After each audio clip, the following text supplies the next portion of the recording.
Hello, hello, everybody. Welcome to another episode of the Berry Babes podcast. I'm your host, Lauren Pete, bariatric nurse specialist, and I'm so excited to bring you yet another episode all about bariatric surgery and weight loss surgery and all things good in the world around that. And today I have a special guest. I have the wonderful Megan, who is here to share a little bit around her journey, bit about working with me, and yeah, we're just going to have some fun with it, chat away. I hope you get some great advice, tips and tricks out of this. And yeah, so take it away, Megan. I'd love to hear about your journey so far.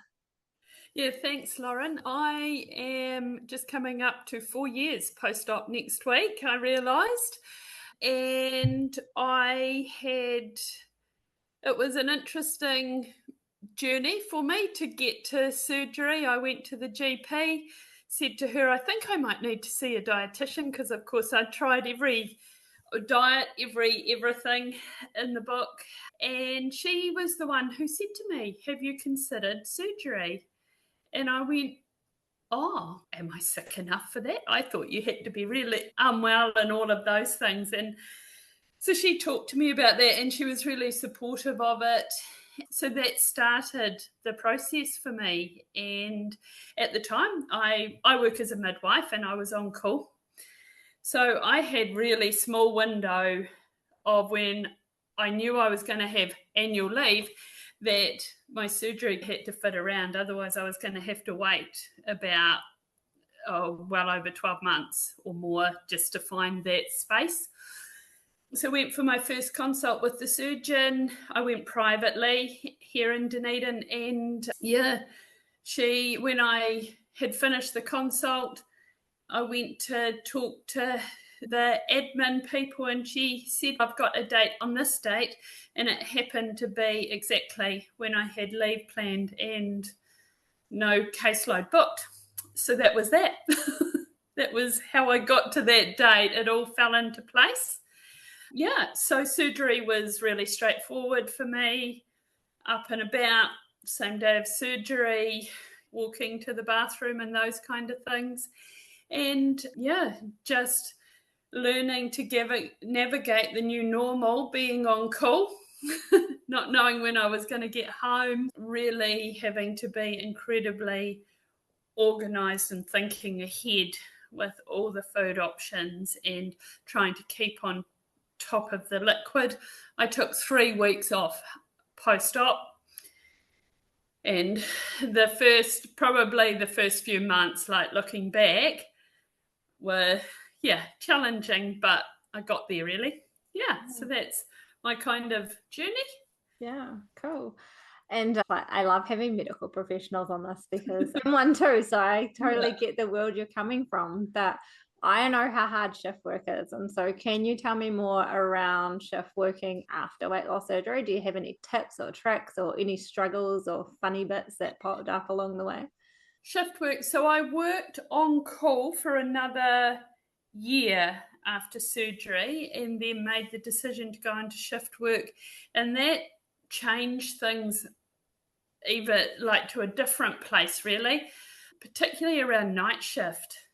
Night shift it's almost like a cauldron of you don't know what you're going to get, really, for me, and I'm not sure what it's like, and I'm sure it's the same in wards around the country, where people think because you're on night shift, you've got to bring in the party food and all the chips and the chocolate and the whatever that appear out of nowhere for night shift. I found myself just having to physically remove myself from the table full of all of that food, and even having to go and write documentation in another spot so that it's just not there. Yeah. So I'm never very good at eating on night shift, even before surgery. Yeah. I lost my appetite in many ways. So I would always have dinner at normal dinner time, like before going to work. And then I would take I had a selection of kind of those like high protein snacks. I'd have nuts and all of those kind of things to take with me to night shift, and my breakfast, so that if the opportunity arose at kind of 6 a.m. or thereabouts, I could have what would be my normal breakfast, like before I finish shift, if we got that opportunity, just to try and keep the food going. But the biggest challenge for me was always the hydration and keeping fluids up. Water has been interesting since surgery, but just because I find plain water can hurt my tummy at times and give me indigestion if I drink too much.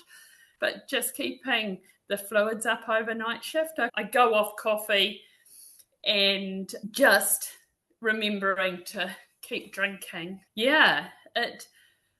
But other than that, knowing that I was going home and could have the meals planned and things, makes life a bit easier than being on call and not knowing when you're going to get home. Yeah, 100%. And shift work before surgery, and even before surgery, even getting fluids in on shift work was hard work because you're just running the whole time. And yeah, I totally appreciate that after surgery, it just adds a whole nother element and dynamic to it. It does. And when it's really busy, it's having to consciously make that decision and thinking about drinking.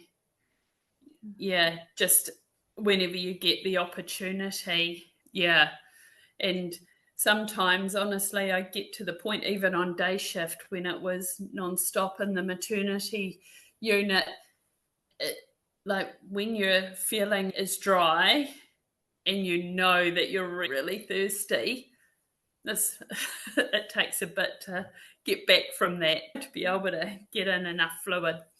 Yeah, because we can't scale back the water like we used to. We can't, because it hurts. Yeah.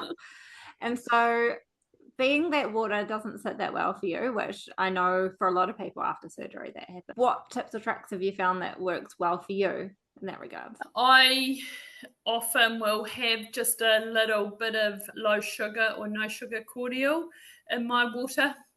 I've tried protein water, and like for me, I don't like the taste of it because it felt like the taste just sat with me for a long time. Sometimes I will get like some of the Powerade Zero, just if I feel like I just want something completely different. But putting something in the water, and it was actually you who talked to me about that, because I was struggling away trying to get the water in, and just having that little something in the water just does something that I can actually drink a lot more than just plain water. It changes the surface can't even talk today. Surface tension of the water. Yeah. And so whether you change the temperature or you just put something in it. And then also if it has an element of sweetness, it makes it a little bit moreish. That's right. Yeah. And the red seal tea bags, the fruit tea bags, I am absolutely, for the last 4 years now, I've drunk blood orange, and I'm still not sick of it. And you can have it in hot or cold. That's a great recommendation for everyone who wants to try tea. Yeah, it's got some nice flavours, but yeah, for me it's the blood orange. We all have our things, so I love it. All right, so going back to when you first decided to have surgery, what was the moment that made you decide that surgery was the right thing for you? There was a few things. My dear late mother she died at an early age, really, and there's a very strong family history of heart disease and diabetes. Mum had vascular disease, heart disease, had a quadruple heart bypass at 49, was pretty much pre-diabetic. Like, she had all the things. And I guess, I know I was looking at Mum's side of the family, and I could see all of that genetic stuff. And I was, like, for my size, I was fit. Like, I had kept myself fit. But even that exercise and fitness for me, the genetics were starting to catch up as well. I ended up being medicated for my blood pressure. My blood results that the surgeon got me to do showed that I was probably metabolically, like the blood sugars, the fasting blood sugars were just starting to show signs of being a bit off. So I probably, pardon? Yep, for the diabetes, yeah. So there was just, and of course the cholesterol was high, those kind of things. So I knew, like I'd always had a blood pressure that was borderline. I wasn't medicated. And I just really, I would look at photos, and in fact, if I could avoid a picture, I would, 100%. There's not that many pictures of me. And there was photos of me from my 50th birthday. And I just, I still struggle to look at them. And I guess it was just knowing that I needed to do something because I wanted to be here for a long time and to try and avoid those health issues and do everything I could. And I would struggle to even walk into a room because I wondered about what people would think. So there was a lot going on there behind that people didn't see. They probably saw me as this friendly, outgoing person, but I had to work at that. I was working hard at that. Oh, I get it. I totally get it. Yeah. And just knowing that you were totally fake and dishonest in your words because you just, I know from my perspective, I just felt like I didn't belong anywhere. Yeah. And I always had this sense, like in a room with people who I know didn't judge me for my size, but I was always aware that I was the biggest person in the room. And It's funny you say that because that's actually one of the vows I made to myself after having surgery. Yeah. Was that I was like, I never want to be the biggest person in the room ever again. Oh, 100%. Yeah. Once I'd had surgery and my weight, it was quite swift. It was quick. And that was one of the things I said to myself when I realised that I was no longer the biggest person in the room. I'm like, I don't actually ever want to be that person again. Yep. And it's quite a nice feeling to have that switch go on as well, right? Where you're just like, this is it, this is me. And I'm going to do everything in my power to make sure that I'm not that person again. That's right. Yep. Yeah, 100%.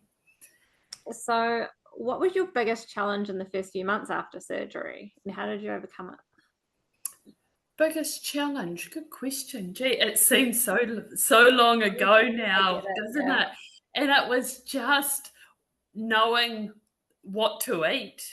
A lot of it, like absolutely obsessed with food and not knowing whether I was going to be able to eat this and how was it going to sit in my stomach. And also feeling like you have to get it right as well, right? Yeah. Lots of pressure on myself, self-imposed pressure to get it right, thinking about the protein and knowing how much I could eat without making myself feel sick, because that was like just, and making sure like just to slow down and chew. Yeah. Slowing down and chewing is a good thing. I don't know about you, but I know now I sit there and I look at, say, like my husband's plate, looking at my kids' plate. I'm like, how do you eat so much? Yeah. And because even now, like I eat off a small plate. It's just normal for me. So even when we go out or those kind of things, and my dinner gets served to me on a full plate, I know I look at it, I'm like, oh, it almost scares me because it feels like so much food. And we had a friend's wedding 2 months. I was just coming up 2 months post-op. And that was a real challenge for me because I didn't know what kind of food and how much I was going to be able to eat and how would I know. And like it took up so much headspace. Yeah. And 2 months out as well, right? Like it's not even like you were there. No. Yeah. Yep, that's right. And being in a social situation and not drinking, like drinking water, but keeping the water away from the food and many things. Did you feel like you had to explain yourself to people? No. One of the biggest things after I had surgery was I had this idea in my head that I would just have this annual leave, like I'd go off and have the leave, and that I'd just come back to work and life would just go on. Nobody would even really notice. Okay. Yeah, it doesn't work that way, by the way.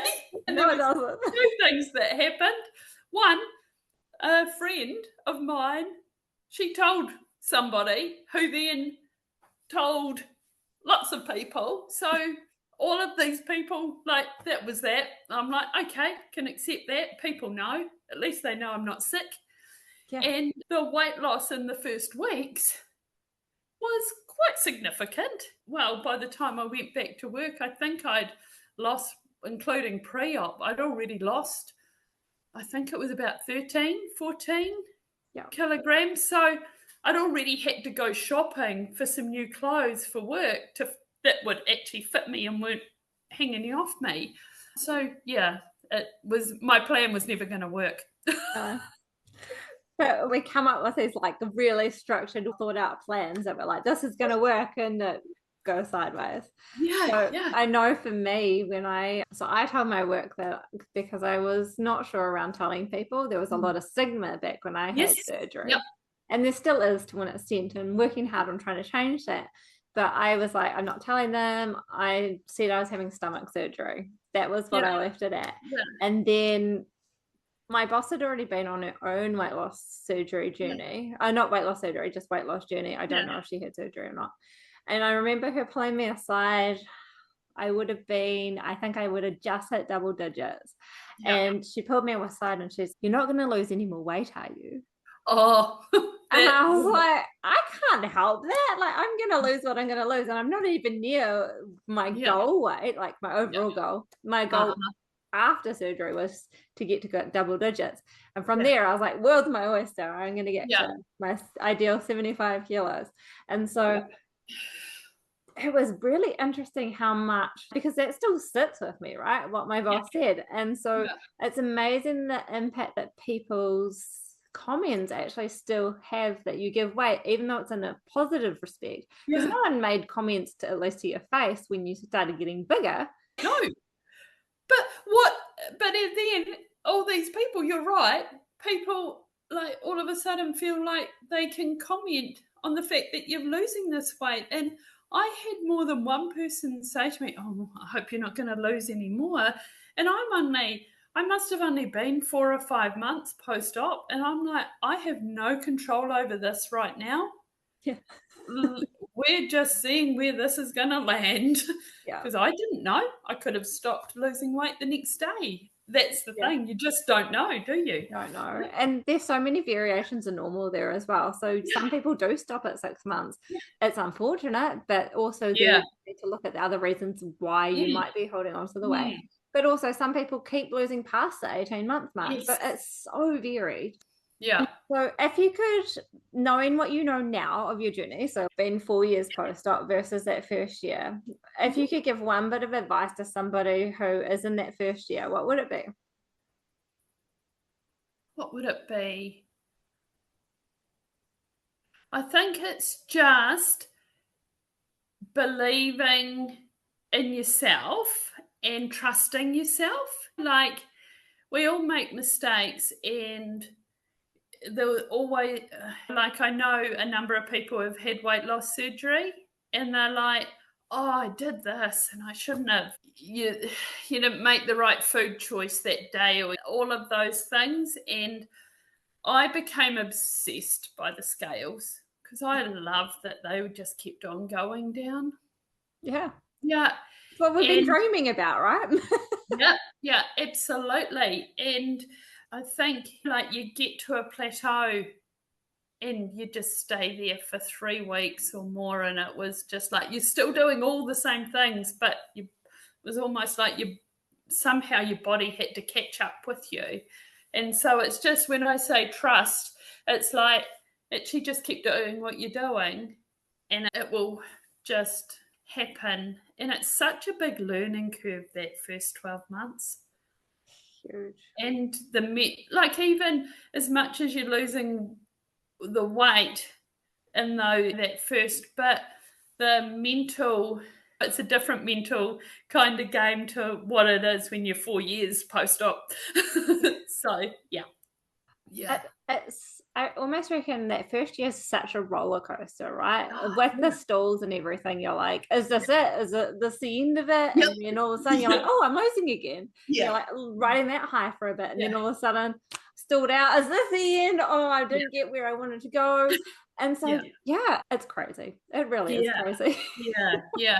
And then for me too, it was, I had a couple of people who I knew, and they've drifted out of my life actually, because I think they thought that I'd taken the easy way out, or like they had their own opinions and thoughts about surgery.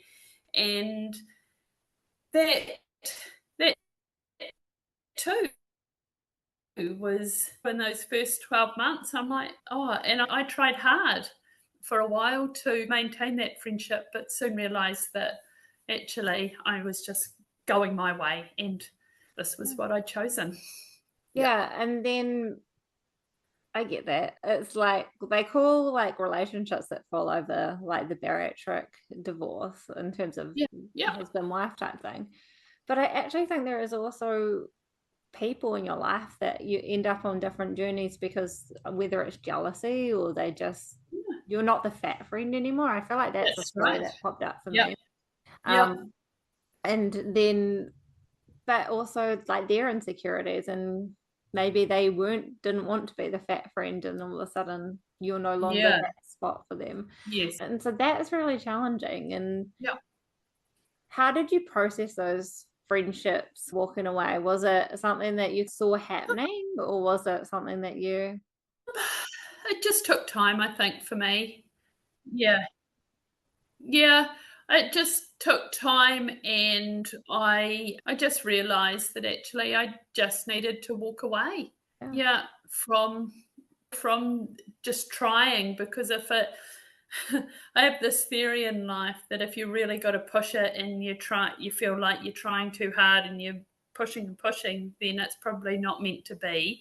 I just had to put it in a place, and like for me is like I have to put things in their places and for them to make a bit of sense. And so that's what I did, and it was okay.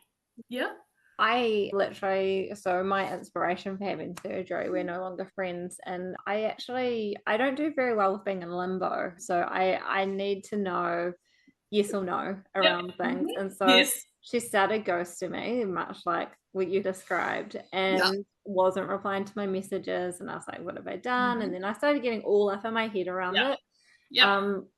And it wasn't until I realized that there possibly for her was an element of jealousy, and that I'm just not sure where to go with this friendship and if it was even a healthy relationship for me. Much like you said, Megan, was it serving me anymore, or was I just hanging on hope that she was going to tell me what was going on in her head? And so I actually got to the point where I reached out, sent a big message, and was like, look, you haven't been responding to me. I don't know what I've done, but for my mental health, I need to terminate this friendship. And so I deleted, she accepted that. I deleted it on Facebook, deleted it on Instagram, and I was like, I'm done. And it's not because there wasn't the love there anymore. It was just that she wasn't part of my world anymore. And that's okay. And it is okay. And for me, I guess what developed over that first 12 months in particular was this newfound confidence in myself. And it's having the surgery, it's hard. There's a whole pile of other things that end up happening. And I know, like, from talking to people who've also had surgery since me at work, like and it's hard to put your finger on it, but it's almost like confidence in yourself as a person in a lot of ways. And I guess maybe that's a whole body image thing where maybe you're not feeling quite so, whatever, it's personal for everybody, judged about your size, all of those things. And I just grew in confidence and knowing that it was okay to walk away from these people that don't serve you in whatever way. Yeah, cool. And so, on another relationship, how's your relationship with food changed since surgery? Oh, so much. Yeah, it's been a journey, an absolute journey. And it's a much healthier relationship with food now. And it's a much more honest relationship, is what I would call it.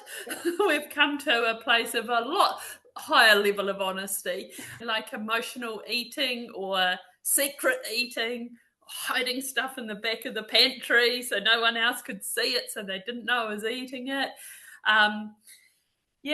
So definitely a lot better, and that has come from a lot of, I guess, self-reflection and work around the like the stuff that goes on in my head, and why I was doing that and what emotions were leading to that.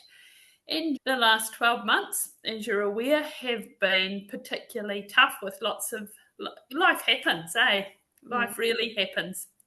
And it really, I feel like this year, in the last months, it's taken another big step where I'm giving myself a really stern talking to as I reach for the fridge to see what's in there when I know that it's probably nothing that exciting in there. There's ingredients. But look in the cupboard to see what might be there, and just stopping myself and having a think about it. And am I hungry? What is the purpose of this? Taking And those breaks a little bit, eh? yeah. And as recently as yesterday, calling it what it was and telling myself, literally out loud to myself, don't need to be emotionally eating. Yeah. And diverting myself. Cool. And So, that takes huge strength. And I know we're talking about that earlier, but just around that's months and months of work, right, Megan? It's not something that's happened overnight. And no. this journey is around having the variance in terms of you are going to fall off the wagon, you are going to make decisions that maybe don't sit in line with your end goal, but it's around knowing what tools and what skills you need to get through that, and like even identifying the emotional eating, right? Yes. And it's been, I think for me, it's been one of the mental stuff and learning to be upfront and honest with myself and being authentic with myself has been one of the toughest parts of this whole thing that I never expected. I didn't expect that. Like, I didn't expect to need to be doing the work that I've been doing, but it's been one of the most rewarding for me. You pay for surgery, right? And you're like, I'm losing the weight, this is good. And then oh no. Yeah, absolutely. Because it's almost, for me, I guess it didn't really matter what life threw at me in the first 12 months because I could only eat what I could eat, and it was very small amounts. So that just was what it was. And then you get past that, and I knew like my portion sizes could increase just a little bit. They're still small. And that is one thing I've been working on even in the last 4 or 5 months, about just really being mindful of the portion size. But yeah, just having to take control of what is there, and the snacking and the slider foods, those foods, and having to identify what they were for me. Yeah. And taking responsibility too, right? Yeah. Oh, yeah. Absolutely. Absolutely. Probably Yep. been one of the biggest learning curves for myself as well. Just like, actually, I could live in this victim mentality of like self-sabotage and getting my own Yep. way. But that doesn't mean I don't take any responsibility then, because it's That's everyone right. else's fault, or it's my Yep. emotions' fault, or it's X, Y, Z Oh, that's happening in my life. yeah. Yep. That's right. That's right. And so true. And that's one of the biggest things that I've learned about myself in the last years is my tendency to fall back into that, Yeah. and having to just stop myself and identify it. Yeah. Yeah. And so, what's probably been the biggest win for you across your journey so far? Oh, showing up for myself. Yeah, cool. 100% now. It's not even about the scales anymore. No, I don't, to honestly, like, I know if I've gained a bit of weight because my clothes don't fit. Yeah. Or don't fit as well, or fit differently, kind of thing. Is one thing I realized is that I just, if I show up for myself and I'm honest with myself, and that's been the biggest thing for me in all of this, the biggest positive, and just showing myself that I have probably been stronger than what I ever thought I was. Yeah.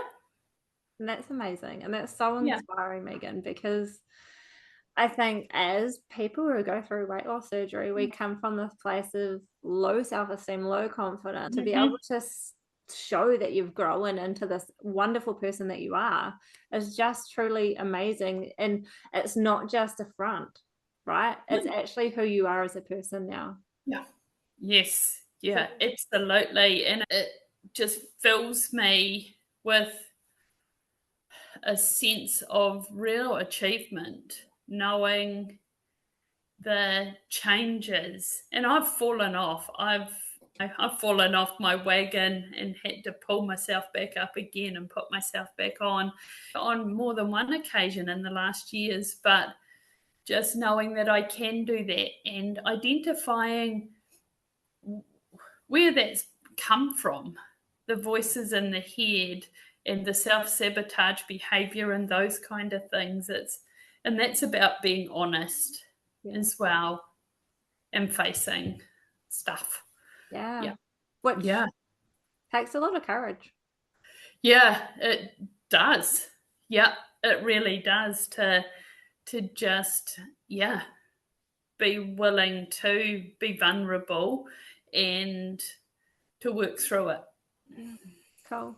I'm so proud of how far you've come, Megan. It's Thank you. absolutely inspirational. And I really appreciate you for coming on the show today and sharing your journey, because again, also takes a lot of courage to come on the show and share where you're at, and for Yeah. the benefit of others as well, because I know that the Mm. listeners will either align with you in the fact that, yeah, this is, I've experienced this, I get it, Megan, or they're like, actually, I'm this far back in this journey and I can see how far you've come, and I love that. Thank you, thank you, thank you so much for coming on. Do you have any last words for the listeners or any advice that you want to give before we sign off? I'll say thank you to you, because I don't think I would be in the place I am right now without having connected with you. I didn't know what I was doing. Like, when I signed myself up for my first kind of introductory call, but I knew coming off that call that actually I met somebody that I could talk to and relate to. So that's one of the big things. So I think that, like, and this is not a paid advertisement or anything for Lauren, but I think that like the biggest part of all of this for me, and I knew that I'd need to do some work on the mental stuff. That's been the biggest thing for me, has been the mental stuff. The fitness and those kind of things have been an absolute bonus for me. There's less of me to move around. I'm probably fitter and stronger than I've ever been in my life at my age. So yeah, just keep working on that mental stuff, and don't be afraid to face and acknowledge the voices and why they're in that little head of yours. And because for me, being able to face them head on and work with them and tell them to shush and be quiet, and have the ability to do that has been huge for me. Yay.